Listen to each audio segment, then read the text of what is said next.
அனைவருக்கும் வணக்கம். மாணிக்கவாசகர் அருளிச் செய்த மார்கழி 2ஆம் நாளிற்கான திருவெம்பாவை பதிகம்.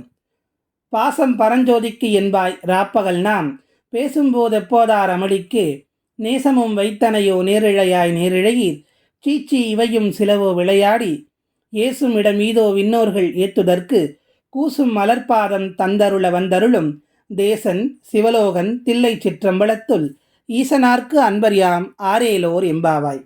மாணிக்கவாசகர் 2 தோழி பெண்கள் பேசுவதாக இதை நமக்கு அமைத்திருக்கிறார். அப்படி ஒரு தோழி பெண் நேற்றைய முன்னிரவிலே சொல்லிவிட்டு சென்றால், நான் அந்த ஈசனுக்குத்தான் அன்பாய் இருப்பவன், அவனுக்குத்தான் நான் பாசமாக இருக்கிறேன், எப்பொழுதும் என்னுடைய அன்பு என்பது ஒளிப்பிழம்பான இறைவனுக்குத்தான் என்று கூறினாய். ஆனால் இன்று நீ எப்படி தெரியுமா இருக்கிறாய்? தூங்கிக் கொண்டே இருக்கிறாய். நீ வைத்த பாசம் எல்லாம் இந்த படுக்கையின் மீது தானா என்று கேட்கிறாள் அந்த தோழி பெண்.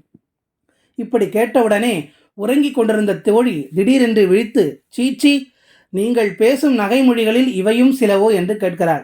என்ன, நீங்கள் இப்படி நினச்சிட்டீங்களா? அப்படி கிடையாது. கூசும் மலர்பாதம் என்று சொல்லுகிறார். கூசும் மலர்பாதம் தந்தருள வந்தருளும்.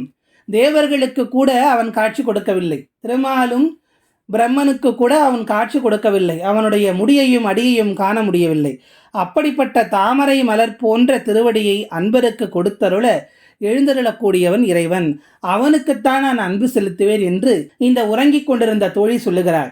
அப்படி சொல்லி அவளும் அந்த மார்கழி நீராடி மகாதேவனை வழிபடுவதற்காக வருகிறாள். இதைத்தான் மாணிக்கவாசகர் இந்த 2ஆம் நாள் பதிகத்திலே சொல்லுகிறார். அந்த தோழி பெண்ணை எழுப்புவதாக நாமும் நிறைய நாட்கள் சொல்லுகிறோம், நான் இறைவனை அப்படி வழிபடுவேன், இப்படி வழிபடுவேன் என்று. ஆனால் அதை மறந்துவிட்டு தூங்கிக் கொண்டிருக்கிறோம். அவ்வாறு இல்லாமல் இறைவனுடைய புகழை பாட வேண்டும். இந்த மார்கழி அதிகாலையிலே நீராடி இறைவனை வணங்க வேண்டும் என்பதற்காக தோழி பெண்களை அழைப்பதாக நம்மை அழைக்கிறார் மணிவாசகர். நன்றி, வணக்கம்.